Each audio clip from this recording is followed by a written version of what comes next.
घर पहावे बांधून,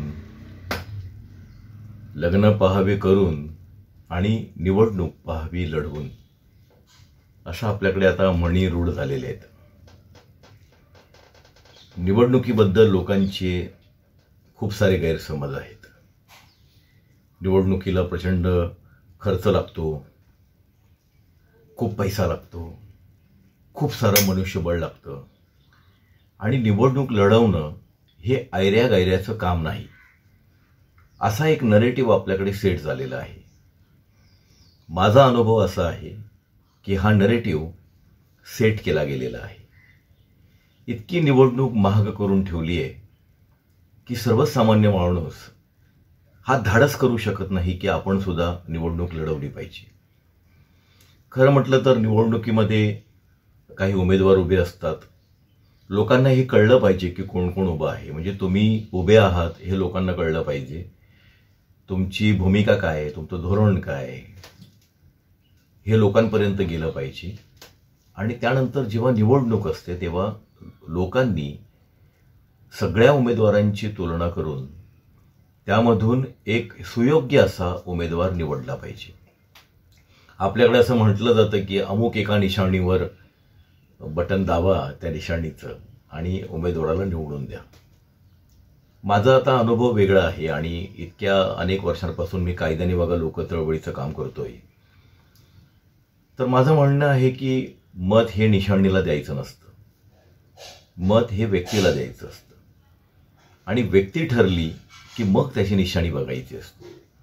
निशाणी बघून व्यक्ती ठरवायचा नसतो, कारण निशाणी ही मुकी आहे, तिला बोलता येत नाही. निशाणीला तिथे विधानसभेमध्ये विधिमंडळात जाऊन निशाणी उभी राहून बोलणार नाहीये, ती व्यक्ती बोलणार आहे. निशाणी जरी मुकी असली तरी त्या निशाणीवरती उभा असलेला उमेदवार हा मुका नाहीये ना याची खात्री आपण केली पाहिजे. तो बोलू शकतो का, तो प्रश्न मांडू शकतो का. निवडणुकीच्या प्रचारादरम्यान वेगवेगळे समस्या लोकांकडून ऐकायला मिळतात.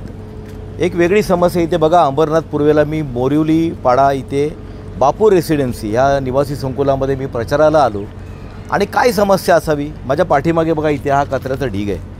हा ह्या सोसायटीतला जवळजवळ एक आठवड्यापासून हा सगळा कचरा इथे पडलेला आहे आणि मला असं कळलं सोसायटीतल्या लोकांकडून की आठवडा इथे लोक कचरा उचलायला येत नाहीत. परिषदेचे जे लोक आहेत ते, ही परिस्थिती आहे अंबरनाथमधली. आप यहीं पर रहते हो ना? हाँ, सोसाइटी में कितने दिन में उठाया जाता है कचरा? ये लास्ट 15-20 दिन से तो हफ्ते में एक बार उठाया. लेकिन इतना कचरा ये जमा होता है और वो भी आप कुछ बोलते नहीं हो नगर परिषद? फोन कर के परेशान हो गए, मैसेज कर के परेशान हो गए. लेकिन किसको फोन करते हैं? नगर परिषद के लोगों को करते क्या ठेकेदारों को करते? अब एक कांटेक्ट नंबर है जो बंदा आता है कचरा उठाने के लिए. हाँ, तो उसके सुपरवाइजर का नंबर है, उसको करते हैं हम. बट वो डेली यही बोलते हैं आज बेचते गाड़ी, कल बेचते गाड़ी, परसों बेचते गाड़ी, बस गाड़ी का प्रॉब्लेम है ये. तर तुम्ही विचार करा की इथून अगदी थोड्याशा अंतरावरती आमदारांचं घर आहे. प्रश्न हा नाही आहे की आमदार कुठे राहतात. आमदार ह्या जरी सोसायटीत राहत असते तरीसुद्धा एक सिस्टम पाहिजे. कचरा हा रोजच्या रोज, कायदा काय सांगतो, घन कचरा काय व्यवस्थापनाचा नियम असा सांगतो की कचरा हा रोजच्या रोज उचलला गेला पाहिजे, रोजच्या रोज तो साफ झाला पाहिजे. रस्त्यावरची जी धूळ आहे ती धूळसुद्धा नगर परिषदेने रोज साफ केली पाहिजे असं कायद्यात आहे. परंतु आपल्या पदरामध्ये हे अधिकार पडत नाहीत, कारण कायद्याने बोलणारे लोकप्रतिनिधी आपण निवडून देत नाही. हा मुद्दा लक्षात घ्या. म्हणून निवडणूक जी आहे ना ती निवडणूक फक्त कोणाला तरी 10 लोकांमधल्या मतदान करायचं असं निवडणूक नाही आहे. निवडणूक ही त्याच्यामध्ये सगळ्यांचा अभ्यास करून आपल्याला न्याय कोण देऊ शकतो आपल्याला त्याला निवडायचं असतं. निवडणूक प्रचाराच्या दरम्यान लोक अनेक प्रश्न मांडत असतात. प्रत्येक भागातले प्रश्न वेगवेगळे आहेत.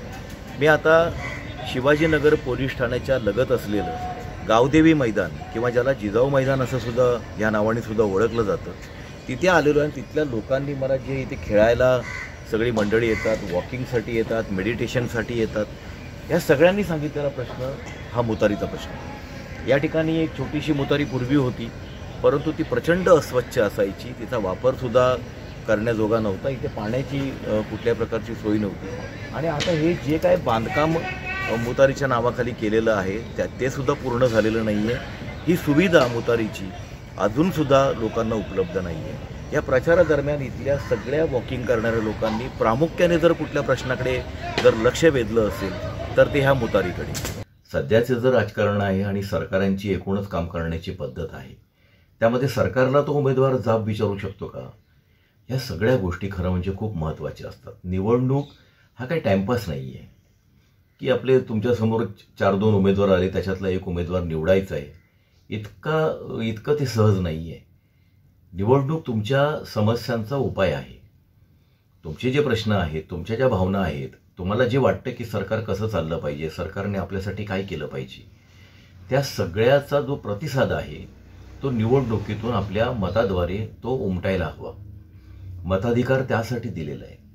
मताधिकार हा काय आहे, नागरिकांचं नेमकं मत काय, नागरिकांची निवड काय, त्याच्यावरती लोकप्रतिनिधी निवडून जाणार आहेत आणि मग ते लोकप्रतिनिधी जे आहेत त्यांच्यामधून सरकार, विरोधी पक्ष अशी सगळी व्यवस्था निर्माण होते आणि मग सरकारने आपलं काम करायचं असतं, विरोधी पक्षाने त्यांच्यावरती अंकुश ठेवायचा असतो, त्यांना जाब विचारायचा असतो. अशी सगळी व्यवस्था असायला हवी होती. एकंदरीत आता सध्याची वर्तमान परिस्थिती काय झालेली आहे की धनदांडगे आणि क्रिमिनल्स, गुन्हेगार लोक यांनी आता या सगळ्या लोकशाहीवरती कब्जा केलेला आहे. त्यांनी पक्ष वाटून घेतलेले आहेत. आपल्याकडे ढोबळमानाने सध्या हिंदुत्ववादी आणि संविधानवादी अशी एक विभागणी केली जाते, पण तसं प्रत्यक्षात ग्राउंडवरती चित्र नाही आहे. धनदांडगे आणि क्रिमिनल्स यांनी हे सगळे पक्ष वाटून घेतलेले आहेत, हिंदुत्ववादी आणि तथाकथित संविधानवादी. आणि मग तू निवडून आलास की तू मला सांभाळायचं आणि मी जर निवडून आलो तर मी तुला सांभाळणार, अशा प्रकारचं ह्या सगळ्या धनदांडगे आणि गुन्हेगारांचं साठ्यालोट्याचं राजकारण सध्या चालू आहे. त्याच्यामधली कुटुंबातली माणसं, जवळची माणसं, लाळघोटेपणा करणारी माणसं, अशा सुमार लोकांच्या हातामध्ये सध्या एकूणच राजकारण गेलेलं आहे. या सगळ्यामध्ये आपण फार गंभीरपणे विचार करण्याची गरज आहे आणि ज्या आपल्या हातातून निसटलेली लोकशाही आहे ती पुन्हा एकदा आपण आपल्या ताब्यात घेतली पाहिजे. नाहीतर हे जे अराजक आणि अनगोंदी पुढच्या काळामध्ये माजणार आहे. सध्याच आपण इतके समस्यांनी ग्रासलेलो आहोत की पुढे काय परिस्थिती होईल ते सांगता येत नाही. सरकारला एक सवय लागलेली आहे, घ्या 1,500, घ्या पैसे, घ्या दारू, घ्या भेटवस्तू, घ्या हे धान्य. ह्या सगळ्यांनी त्यांना एक मंत्र सापडलेला आहे निवडणूक जिंकण्याचा सोपा, की काही काम करायचं नाही, कुठल्याही लोकांचे प्रश्न उचलायचे नाहीत आणि ऐन वेळेला पैशांचं प्रचंड वाटप करायचं आणि निवडणूक जिंकायची, असा एक फंडा या राजकारणी लोकांच्या हातामध्ये सध्या सापडलेला आहे. त्यामध्ये काय होतं की तुमच्यासाठी काम करणारे जे सामाजिक कार्यकर्ते असतात, जे वर्षभर तुमच्यासोबत असतात, जे वर्षभर तुमच्यासाठी व्यवस्थेशी, प्रशासनासोबत संघर्ष करत असतात, आंदोलनं करत असतात, हे सगळे सामाजिक कार्यकर्ते बाजूला राहतात. आता ह्या वेळेला एक निर्धार करा की जे उमेदवार उभे आहेत त्यामध्ये हे हिंदुत्ववादी आणि संविधानवादी सोडून द्या. भंपकपणा आहे तो सगळा. प्रॅक्टिकली सांगायचं तर चांगला माणूस बघा कोण आहे ते. तुमच्यासाठी काम करणारा सामाजिक कार्यकर्ता बघा, जो तुमच्या भागात असतो, तुमच्या सोबत असतो, जो लढत असतो, असा कार्यकर्ता बघा आणि त्याला मत द्या. हे मत माझं वाया जाईल वगैरे ह्या सगळ्या मानसिकतेमधून आता बाहेर या. कारण एखादा उमेदवार सामाजिक कार्यकर्ता निवडून तरी नाही आला तरी इतके लोक माझ्यासोबत आहेत, ही भावना जी आहे ते त्याला पुढचं काम करायला बळकटी देऊ शकते. कारण सामाजिक कार्यकर्त्यांना ह्या गोष्टींची गरज लागत नाही. खरं म्हणजे जर तुम्ही ती निवडून तो आला तो सामाजिक कार्यकर्ता, तर त्याला एक शक्ती मिळेल, पॉवर मिळेल आणि अधिक काम सोपं होऊन जाईल. पण समजा नाही निवडून आला आणि त्याला चांगली मतं जरी मिळाली तरी सुद्धा एक उमेद, एक ऊर्जा त्या सामाजिक कार्यकर्त्यांच्या मनामध्ये टिकून राहते आणि ती तुमच्या कामाला येणार आहे. त्यामुळे उमेदवार निवडून येईल का, तो कसा आहे, तो दिसतो कसा, त्याची होर्डिंग लागलेत का, त्याची पत्रकं आली का, तुम्हाला जर एखादा चांगला कार्यकर्ता माहीत असेल तर त्याचा प्रचार तुम्ही करा. तुम्ही तुमच्या ओळखी पाळखीच्यांसमोर, नातेवाईकांच्याकडे त्या उमेदवाराचं नाव, त्याची निशाणी ही पोचवा. आणि राजकारण जे आता हळूहळू आपण बदलायला पाहिजे त्या बदलाच्या प्रक्रियेमध्ये तुम्ही सुद्धा सामील व्हा.